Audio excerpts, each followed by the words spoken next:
আসসালামু আলাইকুম। আজকে আপনাদেরকে যেটা দেখাচ্ছি এটা হলো P10 এক কালার সাইনবোর্ড। এটা যাচ্ছে হলো Bangladesh post office. Bangladesh post অফিসের সবগুলো পোস্ট অফিসে মোটামুটি আমি এলইডি সাইনবোর্ড দিয়ে আসছি এতদিন। আর এটা হলো সরকারি প্রজেক্ট হিসাবে যাচ্ছে। আর এটাতে দেওয়া হচ্ছে হলে অ্যাক্রিলিক একটা লোগো দেওয়া হচ্ছে। আপনি চাইলে আপনারও অ্যাক্রিলিক লোগো দিয়ে আপনার প্রতিষ্ঠানের নাম দিতে পারবেন। ওই পাশে বাংলাদেশের লোগো দেওয়া আছে।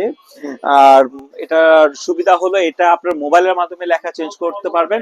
আর দুই পাশে দুইটা লোগো চাইলে দুই পাশে দুইটা লোগো, চাইলে এক পাশে চাইলে এক পাশে লোগো দিয়ে এরকম রানিং সাইনবোর্ড আপনাকে দিতে পারবো, ঠিক আছে। আর এটা লেখাটা চেঞ্জ করতে পারবেন আপনার মোবাইলের মাধ্যমে। এটা কিন্তু সম্পূর্ণ ওয়াটারপ্রুফ। এটা বৃষ্টির পানি পড়লে কোনো ধরনের প্রবলেম হবে না। এটা আপনি মার্কেটের বাইরে ইউজ করতে পারবেন। আর এটার সুবিধা হলো এটা 15 বছর, মিনিমাম 15 বছর আপনার সার্ভিস যাবে। আর এটা ইনকেস কোনো কারণে যদি কোনো প্রবলেম হয়, খুব সীমিত টাকার ভিতরে এক একটা মডেলের দাম মাত্র 400 টাকা। যদি প্রবলেম হয় মাত্র 400 টাকার মাধ্যমে আপনি সার্ভিস করতে পারবেন। আর আমরা বাংলাদেশের সব জায়গায় ডেলিভারি দিচ্ছি, বাংলাদেশের যে কোনো ডিস্ট্রিক্ট। আপনি জাস্ট আমার হোয়াটসঅ্যাপ নাম্বারে নক দেবেন, আপনার হোয়াটসঅ্যাপ নাম্বারে নক দেওয়ার পর আপনার ঠিকানা মতো আমি সাইনবোর্ড পাঠিয়ে দেবো। That's it.